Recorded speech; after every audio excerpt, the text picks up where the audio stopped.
اعوذ باللہ من الشیطان الرجیم بسم اللہ الرحمن الرحیم الحمد للہ رب العالمین وصلی اللہ علی محمد وآلہ الطاہرین اللہم صلی علی محمد وعلی محمد ولعنۃ اللہ علی اعدائہم اجمعین بسم اللہ الرحمن الرحیم السلام علیکم یا اہل بیت النبوہ۔ پہنچے تھے ومنتہی الحلم پر۔ اس نسخے میں زیارت جامع کبیرہ کے منتہی الحلم ہے، اس کے بعد وہ اصول الکرم ہے، مگر ایک نسخے میں اس منتہی الحلم کے بعد ایک جملے کا ایک فقرے کا اضافہ ہے۔ چونکہ وہ ایک فقرے کا صرف اضافہ نہیں بلکہ آل محمد علیہ السلام، اہل بیت طاہرین علیہ السلام کی بہت بڑی ایک فضیلت ہے، لہٰذا چوکنا نہیں چاہیے، اس کے سلسلے میں بھی گفتگو ہونی چاہیے، اور وہ یہ ہے السلام علیکم یا اہل بیت النبوہ۔ پہنچنے کے بعد جب منتہی الحلم میں پہنچتے ہیں تو بعض نسخوں میں اس طرح سے آیا ہے السلام علیکم ومأوى السکینۃ، مأوى السکینہ، اوا یاوی یعنی پناہ دینا، مأوى یعنی پناہ گاہ۔ اہل بیت طاہرین علیہ السلام کو اس زیارت جامع کبیرہ میں امام علی نقی علیہ السلام خطاب کر کے، جس میں آپ خود بھی شامل ہیں، کہہ رہے ہیں اے اہل بیت، آپ لوگ وقار اور سکینے کا مرکز، مأویٰ پناہ گاہ جگہ ہیں، محل ہیں۔ یہ تو ہو گیا زیارت جامع کا ایک نسخہ، لیکن مزار کبیر ہمارے 6 صدی ہجری کے ایک بزرگوار گزرے ہیں، علامہ مرزا محمد مشہدی۔ ان کی کتاب میں جو زیارت ذکر ہوئی ہے وہ دوسری زیارت ہے اہل بیت طاہرین علیہ السلام کے لیے، لیکن انہوں نے کہا کہ یہ دوسری جامع کبیرہ ہے۔ یاد رہے، اس سے پہلے گفتگو ہو چکی ہے، جو برادران نہیں تھے ان کے لیے دہرا رہا ہوں کہ زیارت جامع کبیرہ صرف ایک عدد نہیں ہے، جو مشہور ہے وہ یہ ہے، جو مختلف شکلوں میں چھپتی ہے اور پڑھی جاتی ہے اور مفاتی میں ہے، ورنہ زیارت جامع کبیرہ 11 عدد علامہ مجلسی نے بیان فرمایا کہ 11 عدد ہے، اور مختلف فرق کے ساتھ۔ تو مزار کبیر میں جناب مرزا مشہدی فرماتے ہیں کہ اس زیارت میں فقرہ اس طرح سے آیا ہے مأوى السکینۃ والوقار۔ اہل بیت طاہرین علیہ السلام اللہ کی وہ مخلوق ہیں، وہ ذوات مقدسہ ہیں کہ جن کو خدا نے پناہ گاہ بنایا ہے، مرکز اور سینٹر بنایا ہے وقار اور سکینے کا۔ وقار اور سکینہ ہے کیا، یہ پہلے جان لیں۔ وقار کے لیے یہ کہا گیا ہے کہ جب انسان کے اعضاء ظاہری، ہمارے اعضاء بدن پرسکون رہیں، کسی قسم کی کپکپی اضطرابی کیفیت نہ پائی جائے، اور انسان جب چلے تو دور سے لگے کہ یہ بہت باوقار شخص ہے، بہت روب و دبدبے والا ہے، اور خود بھی جسمانی اعضاء میں اس کے اندر تھر تھری کپکپاہٹ وغیرہ نہ پائی جائے، تو اس کے لیے کلمہ الوقار استعمال ہوتا ہے۔ مقابل میں سکینہ کیا ہے؟ سکینہ کے لیے کہا گیا ہے کہ صرف ظاہری اعضاء بدن نہیں بلکہ انسان کا دل، انسان کا اندرونی وجود بھی پر اطمینان ہو، پر سکون ہو، ہیجانی کیفیت نہ پائی جائے، بالکل انسان سنجیدگی کے ساتھ، ظاہری وقار بھی اندرونی طور پہ بھی وہ خوف زدہ وغیرہ نہ ہو، مضطرب نہ ہو، تو اس کے لیے لفظ سکینہ استعمال کیا جاتا ہے۔ تو یہ ہو گیا فرق تھوڑا سا، اور بہت سے علماء نے اس کے اوپر گفتگو کی ہے کہ وقار اور سکینہ میں فرق ہے۔ کلی طور پر اہل بیت طاہرین کو اہل سکینہ اور اہل وقار نہیں کہا گیا ہے، بلکہ مأوى السکینۃ والوقار کہا گیا ہے، جو بہت بڑا معنی ہے۔ قرآن مجید میں کئی جگہ پر خدا نے نزول سکینہ کی بات کی ہے مومنین کے اوپر۔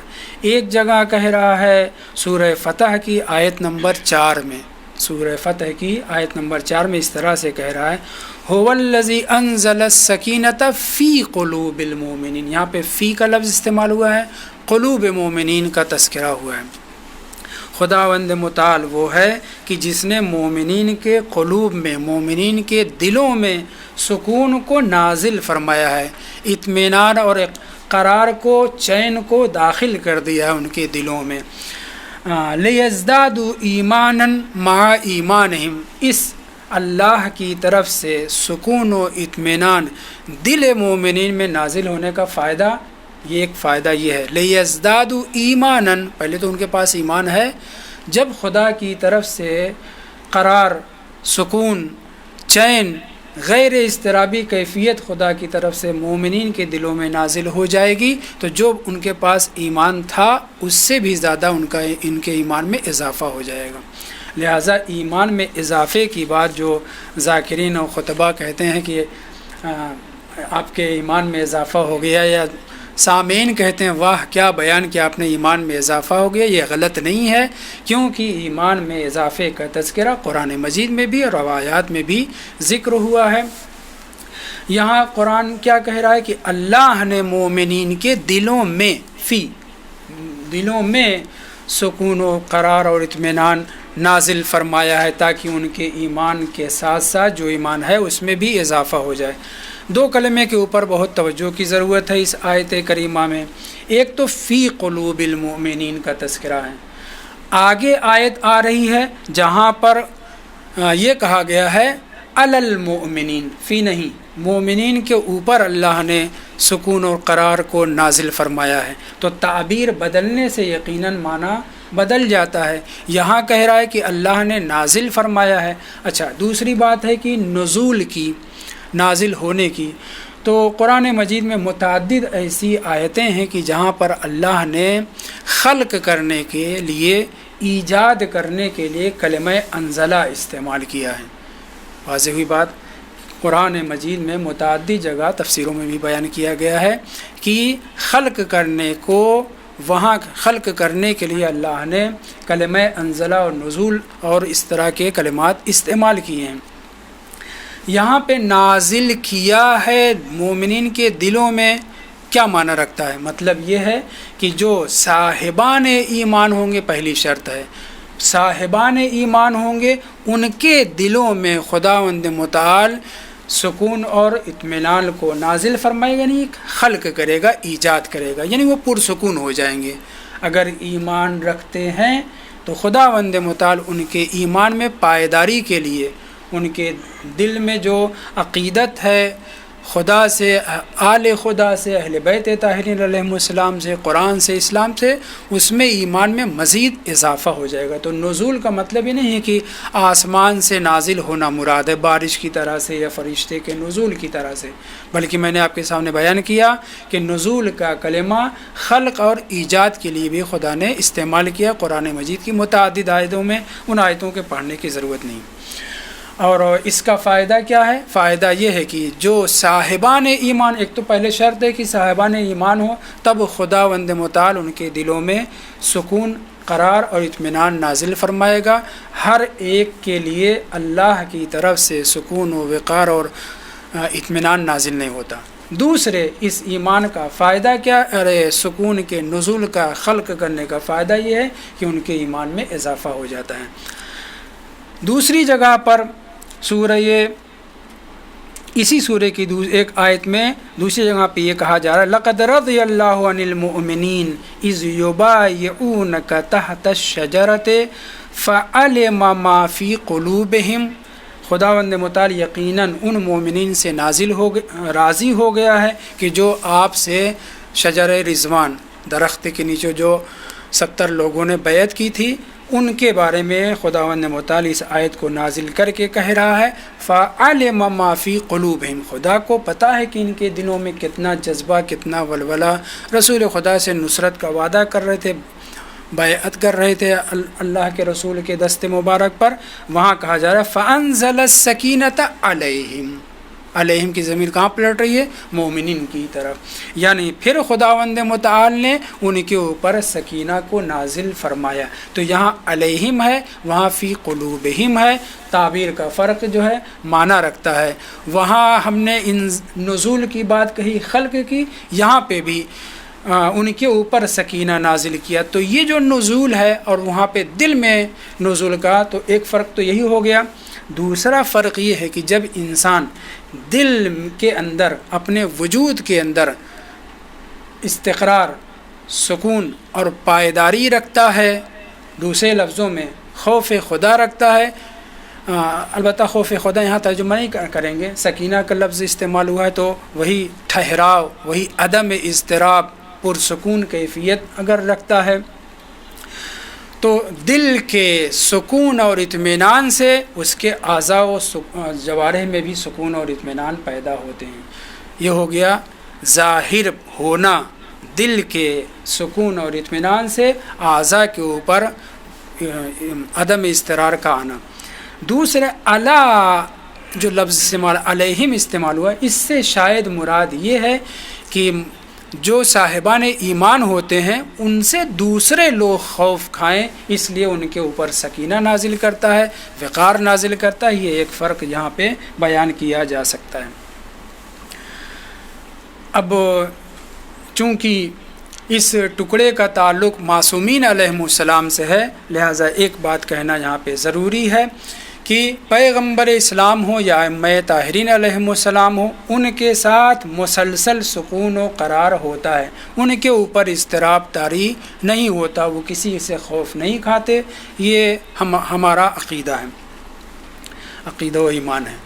دوسری بات یہاں پہ کہ جب پیغمبر کے اوپر بھی سکون اور سکینہ کے نازل کرنے کی بات ہے، ان کے وجود میں خلق کرنے کی بات ہے، تو کیا اس طرح کی آیت اہل بیت طاہرین علیہم السلام کے لیے آئی ہے؟ علیکم السلام۔ ہم کہیں گے کہ ضرورت نہیں کہ آیت نازل ہو، کیونکہ یہ جو مومنین کا لفظ ہے، اس مومنین کے اندر اہل بیت طاہرین علیہم السلام بھی شامل ہیں۔ ہم یہ نہیں کہتے کہ وہ ایمان لائے یہاں پہ آنے کے بعد، وہ مومن خلق ہوئے لیکن ان کو مومن کہا گیا ہے، خدا کو بھی قرآن میں مومن کہا گیا ہے، ائمہ طاہرین بھی مومن ہیں۔ تو جو نزول سکینہ، خلق سکینہ کی بات ہے، اضطراب، عدم اضطراب اور پرسکون ہونے کی بات ہے، اس کا تعلق نہ صرف یہ کہ پیغمبر اسلام سے بلکہ معصومین علیہم السلام سے بھی ہے۔ یہ ہو گیا آیت کے اعتبار سے۔ لیکن جو ہم ٹکڑا پڑھ رہے ہیں کس چیز کا، زیارت جامعہ کا، کسی نسخے میں وہ یہ ما والسکینۃ والوقار، اہل بیت طاہرین علیہم السلام آپ مرکز ہیں، آپ پناہ گاہ ہیں وقار اور سکونت کا۔ مراد یہ کہ مومنین کے وجود میں اللہ جب ایمان لانے کے بعد خلق سکون کرتا ہے، اطمینان کرتا ہے، تب ان کے ایمان میں اضافہ ہوتا ہے۔ اہل بیت طاہرین کو اس کی بھی ضرورت نہیں ہے، بلکہ وہ خود مرکز سکینہ، مرکز وقار ہیں، سارے وقار کی بازگشت ان کی طرف ہوتی ہے۔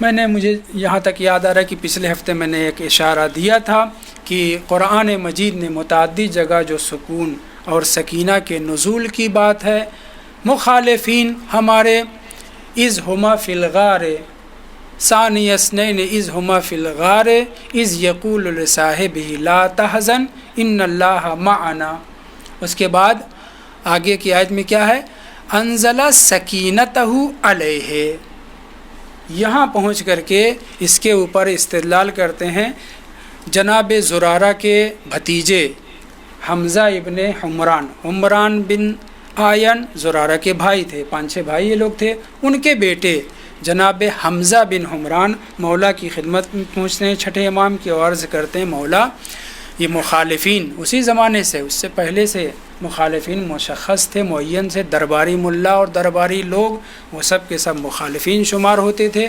جناب حمزہ ابن حمران کہتے ہیں کہ مولا ہمارے مخالفین ہمارے خلاف آیت غار سے استدلال کرتے ہیں کہ دیکھو ہمارے خلیفہ کو خدا نے رسول خدا کا صحابی کہا ہے، رسول خدا کے ساتھ ہونے کا تذکرہ کیا ہے، 2 میں کا 2 کہا ہے، 2 کا لفظ استعمال کیا ہے، سکینہ کے نزول کی بات ہے۔ اس نے اس طرح جناب حمزہ ابن حمران نے حضرت امام جعفر صادق علیہ السلام سے یہ بات کہی، تو امام نے، میں نے عربی لفظ نہیں لکھا، امام نے فرمایا کہ آیت غار ملعون اول کے لیے آر ہے، آیت غار فضیلت نہیں ہے بلکہ ملعون اول کے لیے آیت غار آر ہے۔ اللہ نے اپنے رسول کا تذکرہ مومنین کے ساتھ کیا، تو سکینہ نازل کیا مومنین کے اوپر، اور جب یہ تھا تو صرف سکینہ اپنے رسول کے اوپر نازل کیا، اس ملعون اول کے اوپر نازل نہیں کیا. یعنی دوسرے لفظوں میں اس آیت میں سکون کے، سکینہ کے نزول سے اس کے بے ایمان ہونے کو برملا کیا گیا ہے. واضح ہوئی بات. جب مومنین کے ساتھ تذکرہ ہوا تو مومنین کے اوپر درخت کے نیچے جب بیعت کر رہے تھے تو وہاں پہ سکون اور سکینہ کے نزول کی بات ہو رہی ہے. علیہم کی ضمیر جمع کی ہم نے مومنین کی طرف پلٹائی. تو پیغمبر کے ساتھ جب مومنین بیعت کر رہے تھے تو خداوند متعال نے مومنین کے اوپر سکینہ نازل کیا، لیکن جب یہ شخص پیغمبر کے ساتھ غار میں تھا تو اس کے اوپر نزول سکینہ نہیں، پیغمبر کے اوپر سکینہ کا نزول ہوا ہے.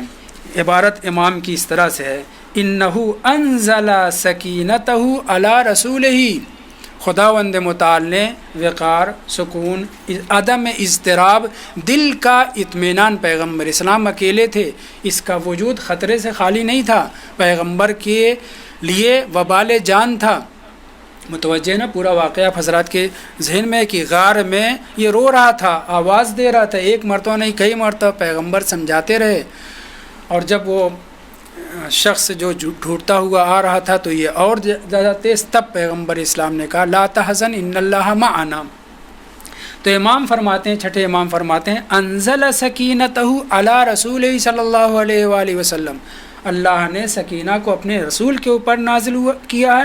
وَأَخْرَجَهُ مِنْهَا، اور اس ملعون کو اس سکینہ سے باہر کر دیا ہے. کیونکہ مومنین کے ساتھ جب پیغمبر تھے تو پیغمبر کے اوپر تو سکون ہے ہی ہے، ضرورت نہیں ہے نزول کی.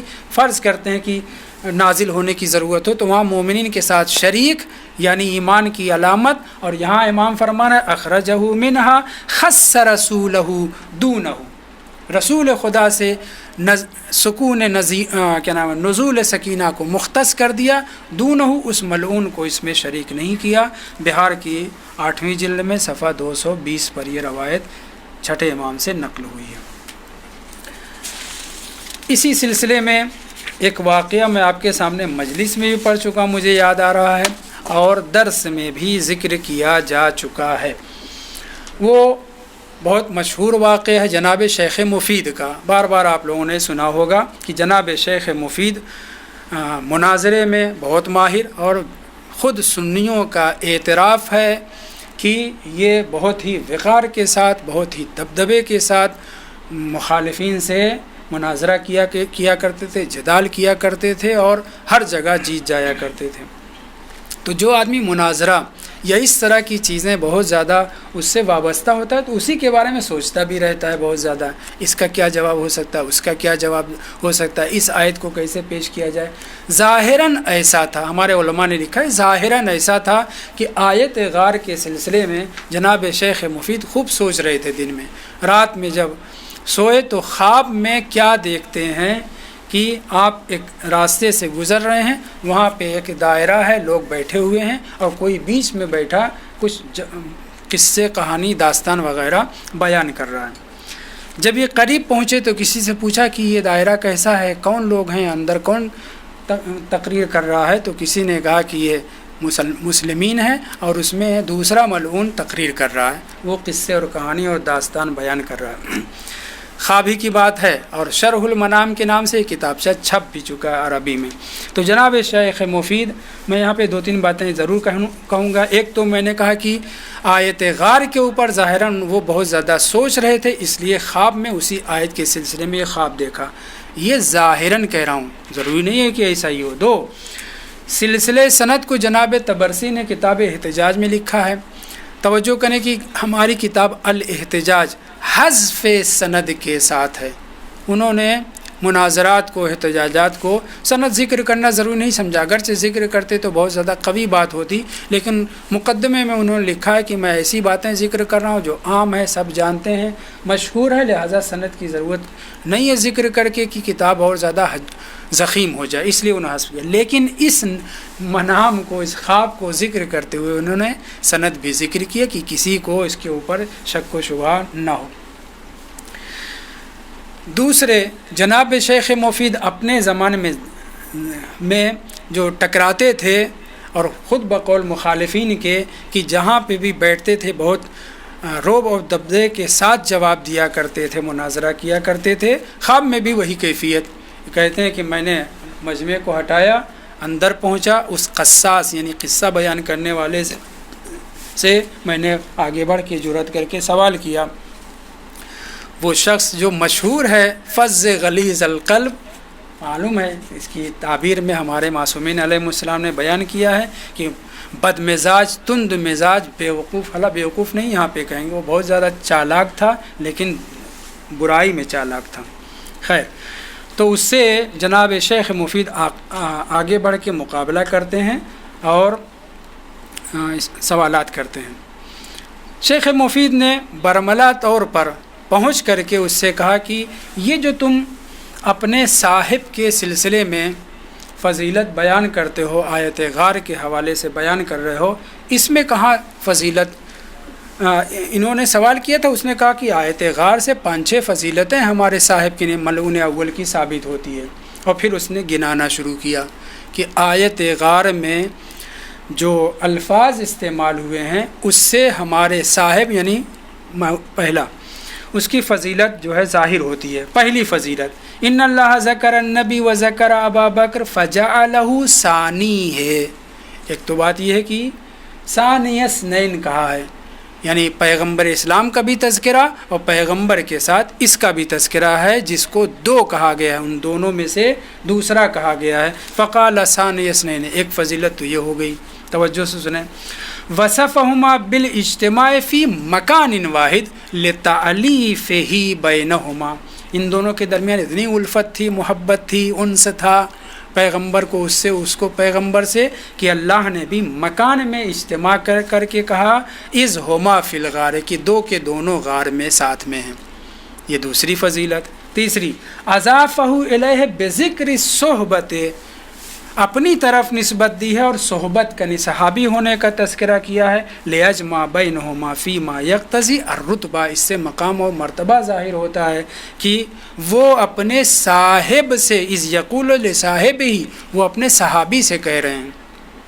صحبت ساتھ ہونا ایک مرتبہ ہے، تقاضا ہے اس صحبت کا کچھ، تو اس سے ان کا مرتبہ ظاہر ہوتا ہے۔ 3، چوتھا اخبر عن شفقت النبی صلی اللہ علیہ وآلہ وسلم علیہ، اس آیت میں یہ کہا جا رہا ہے کہ پیغمبر اپنے صحابی کے اوپر شفقت کر رہے ہیں، رفق و نرمی سے کام لے رہے ہیں اور کہہ رہے ہیں لا تحزن، خوف نہ کرو، نہ ڈرو۔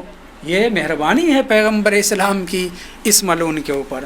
پانچویں فضیلت یہ ہے اخبرہ ان اللہ معہما علی حد سوا، دونوں برابر، دونوں کے ساتھ اللہ برابر کے ساتھ ہے، اللہ ہے ان کے ساتھ علی حد سوا، ان کی مدد کرنے کے اعتبار سے، ان کا دفاع کرنے سے، اس لیے کہ قرآن کہہ رہا ان اللہ معنا، جمع کا صیغہ استعمال کیا ہے، صرف پیغمبر کے ساتھ نہیں بلکہ ان کو بھی شامل کیا، لہٰذا یہ خبر کہ خداوند متعال ان کا ناصر و مددگار ہے، خوف و ہراس نہیں ہونا چاہیے، علی حد سوا ہے، برابر ہے، لہٰذا ان کی فضیلت ظاہر ہوتی ہے۔ چھٹی اور آخری بات اخبر عن نزول السکینۃ علی ابی بکر، یہاں اس آیت میں انزل سکینتہ علیہ، علیہ کی ضمیر رسول کی طرف نہیں پلٹ رہی، اس کا دعویٰ ہے خواب میں دوسرا ملعون پہلے ملعون کی فضیلت بیان کرا، وہ بھی کس کے سامنے؟ جناب شیخ مفید مرد اعلیٰ کے سامنے، اس زمانے کے اور مجاہد اعظم کے سامنے۔ اخبر عن نزول السکینۃ علی ابی بکر، کیوں؟ لأن الرسول لم یفارقہ السکینہ، کبھی بھی قط، کبھی بھی پیغمبر اسلام سے سکینہ دور ہی نہیں رہتا تھا، جس کے اوپر نزول کی ضرورت پڑی، جو ڈر رہا تھا، جس کے اوپر پیغمبر شفقت کر رہے تھے۔ یہ 6 فضیلت ایک ساتھ اس ایک آیت میں بیان ہوئی ہے ہمارے صاحب کی۔ پھر اس کے بعد اسی فقرے میں ہے نہ تم اس کی تردید کر سکتے ہو اور نہ کوئی غیر، یعنی تمہارے علماء بھی، کس سے؟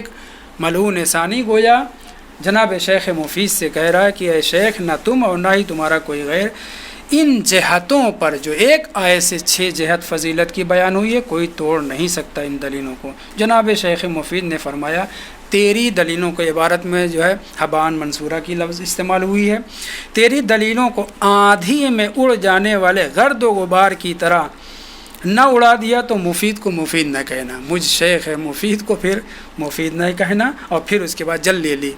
ایک پہلا مورد کیا کہا تھا؟ ثانیس نئے دو ہیں، دوسرا یہ ہے ان کے ساتھ، یعنی ایک کا دوسرے کے ساتھ تذکرہ۔ جواب جناب شیخ مفید نے بالتفصیل دیا ہے، میں خلاصہ لکھ کر کے لایا ہوں جلدی جلدی۔ ایک کے ساتھ دوسرے کا تذکرہ ذکر عدد کی خبر ہے، دو تھے، عدد کی خبر ہے، اس میں کوئی فضیلت نہیں ہے۔ مومن کے ساتھ کافر ہو تب بھی دو کہا جائے گا، دو کافر ہو تب بھی دو کہا جائے، ایک مومن ایک کافر ہو تب بھی، یا دو مومن ساتھ ہوں تب بھی ساتھ میں دو کہا جائے گا۔ کہیں پہ بھی کوئی چیز عدد کے اعتبار سے اگر دو ہوگی تو اسے دو کہا جائے گا۔ پیغمبر اسلام کے ساتھ یہ ملعون تھا تو اس لیے دو کہا گیا، اس میں فضیلت کیا ہوئی؟ اس میں کافر مشرک بھی اکٹھا ہو سکتے ہیں، مومن بھی اکٹھا ہو سکتے ہیں، اس میں کوئی فضیلت نہیں۔ دو، کسی جگہ پر اجتماع کی توصیف، اس سے فضیلت نہیں ہوتی۔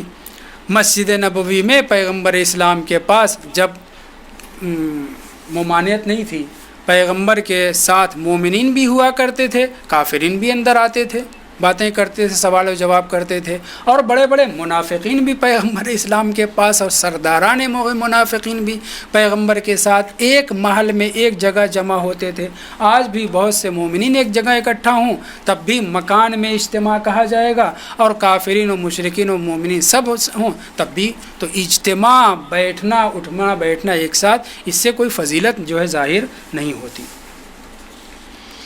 اور پھر اس کے بعد جناب شیخ مفید نے ایک دوسرے لفظ میں بہت بڑی اور اہم بات کہی ہے، اور بھی ہو سکتی ہے، کہ جیسے جب طوفان نوح نازل ہوا آیا تھا، اس وقت جناب نوح نے جو کشتی میں سوار کیا تھا اس میں چوپایوں کو بھی سوار کیا تھا، درندوں کو بھی سوار کیا تھا، مومنین بھی سوار تھے۔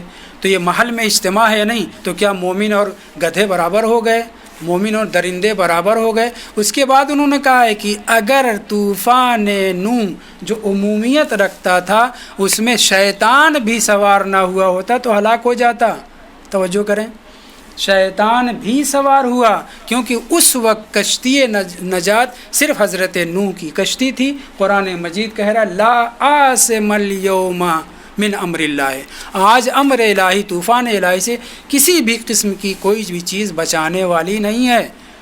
واضح ہوئی بات؟ وہاں پہ جناب شیخ مفید نے یہ فقرہ لکھا ہے کہ شیطان بھی اور انسان بھی کشتی پہ سوار ہوئے، اگر سوار نہ ہوا ہوتا، میں نہیں جانتا اس کی کیفیت، تو وہ ہلاک ہو جاتا، شیطان مر جاتا۔ کیوں؟ کیونکہ لا عاصم، عاصم اسمت سے، لا عاصم اليوم من امر اللہ، آج کوئی امر الہی سے بچنے والا نہیں ہے، یعنی ساری خلائق کشتی میں جو ضروری تھی وہ اس کے اوپر سوار ہوئی، وہ بچ گئے۔ تو کیا شیطان اور مومنین جو حضرت نوح کے اوپر ایمان لائے ہوئے تھے دونوں برابر ہو گئے؟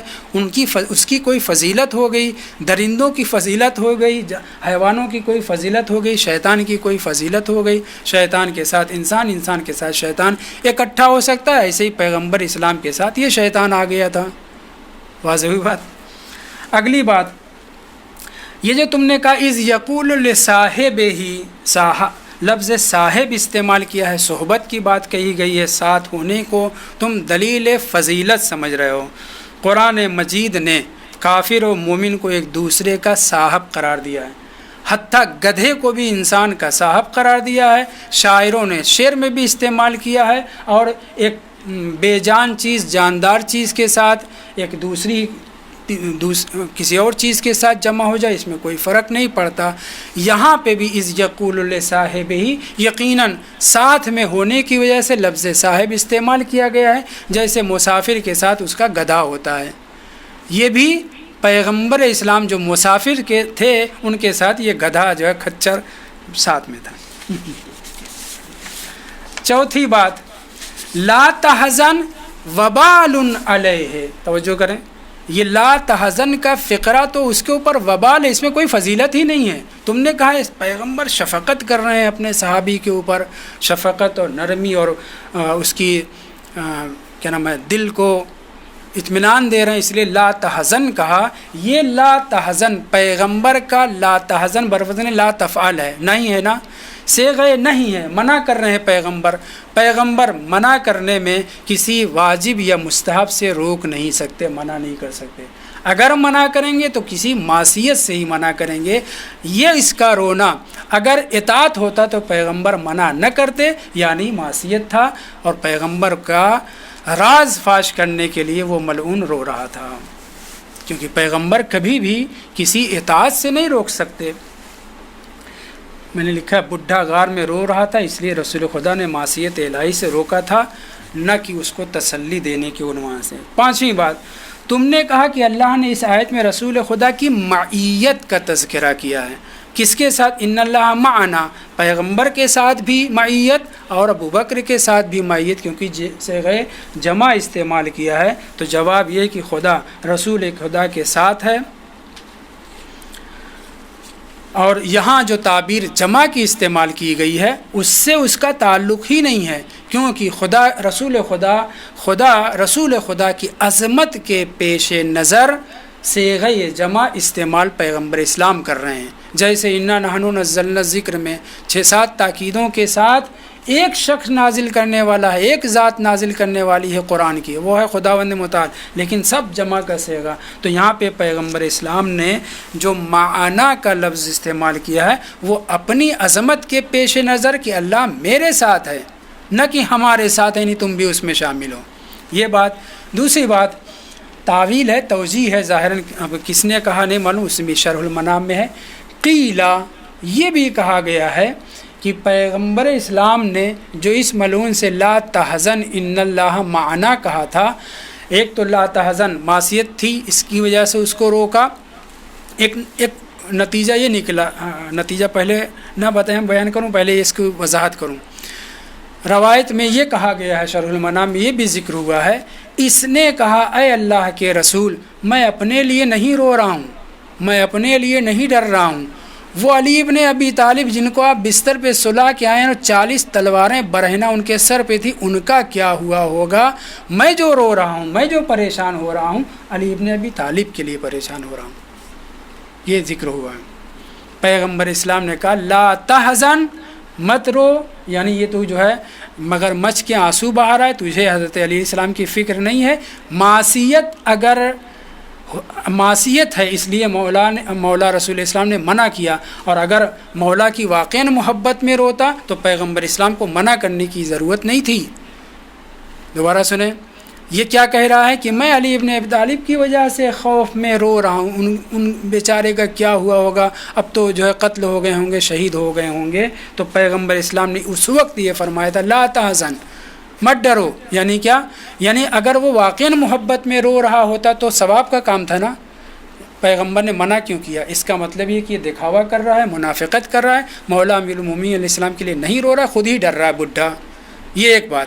دوسرے ان اللہ معنا، اے معی و مع اخی علی ابن ابی طالب علیہ السلام، یہاں جو جمع کا صیغہ پیغمبر نے لا تحزن کے بعد استعمال کیا ہے، اس سے مراد یہ کہ تم مت رو، تم دکھاوا نہ کرو، مگر مچ کے آنسو نہ بہاؤ، اللہ میرے ساتھ ہے اور میرے بھائی علی ابن ابی طالب کے ساتھ ہے، یہ مطلب ہے۔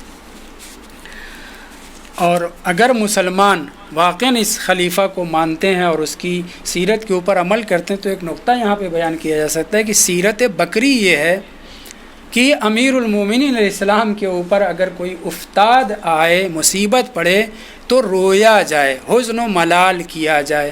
اگر واقعاً تم لوگ مسلمان ہو تو کم سے کم 21 رمضان کو، جس دن شہادت امیر المومنین علیہ السلام ہے، اس دن مسلمانوں کو گریہ و بکا کرنا چاہیے، ورنہ یہ لوگ خلیفہ کے باغی ہیں، مصیبت امیر المومنین علیہ السلام پہ نہیں روتے اور دعوے دار ہیں کہ ہم خلیفہ نواز ہیں۔ بہرحال آخری بات جو ہمارے موضوع گفتگو سے تعلق رکھتی ہے، اہل بیت طاہرین علیہم السلام کو ہم سلام اس لیے کرتے ہیں کہ نہ صرف یہ کہ ان کے ساتھ سکینہ اور وقار ہے، بلکہ وہ مأوى سکینہ اور وقار ہیں، آئیں لوگ ان سے سکینہ اور وقار لے کر کے جائیں۔ جیسے جناب سیدہ صلوات اللہ علیہا کے لیے سیوطی نے بھی لکھا ہے بحر النبوت، جناب سیدہ سمندر ہے نبوت کا، آؤ جس کو جتنی معرفت جناب سیدہ کی ہوگی اتنے درجے کی نبوت ملے گی۔ اور ایسا بیان کیا جا چکا ہے یہیں پر۔ آخری بات یہ تھی کہ اس نے کہا انزل سکینتہ علیہ، ہمارے خلیفہ کے اوپر اللہ نے سکون نازل کیا، اطمینان نازل کیا۔ پہلے ڈر رہے تھے، رو رہے تھے، جب اللہ نے سکینہ ان کے اوپر نازل کر دیا تو وہ پرسکون ہو گئے، ان کے دل کو قرار آ گیا اور وہ جو ہے رونے سے باز آ گئے۔ تو کس کے اوپر سکینہ نازل ہوا؟ پیغمبر کے اوپر نہیں، پیغمبر لأن السکینۃ، عبارت کیا تھی کہ سکینہ ہر وقت پیغمبر کے ساتھ ہوتا ہے، یہ اس نے استدلال کیا تھا خواب میں۔ تو جناب شیخ مفید نے کہا کہ ملعون اول پر سکینہ نازل ہوا کیسے؟ کیونکہ رسول خدا سکینہ سے بے نیاز تھے، نزول سکینہ سے بے نیاز تھے، ان کے ساتھ ہمہ وقت سکینہ نازل رہتا تھا، یہ اس نے استدلال کیا تھا۔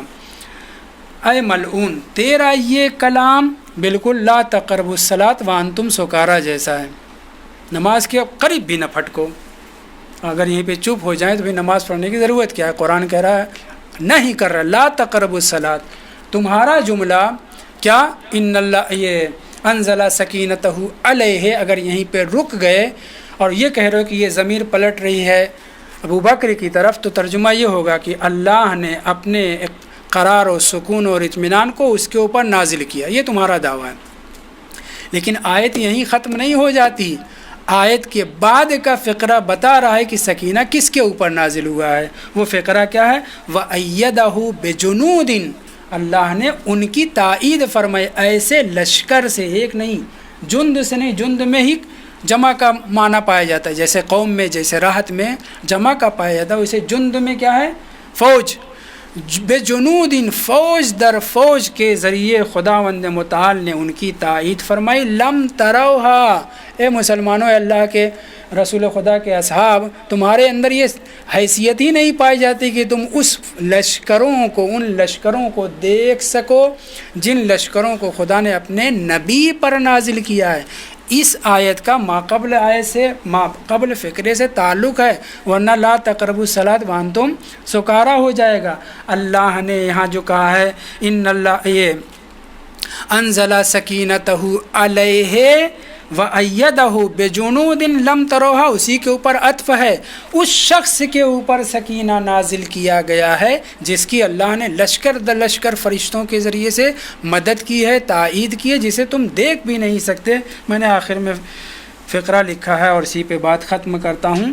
ایسا لشکر تیرے ساتھی تو کیا سارے اصحاب کو کب ملا کہ جسے کوئی دیکھ نہیں سکتا تھا، جس پر فرشتے مسلسل نازل ہوتے ہیں اسے معصوم کہتے ہیں، اور جس پر ایک بار نازل ہو جائے اسے مرحوم کہتے ہیں۔ والحمدللہ رب العالمین۔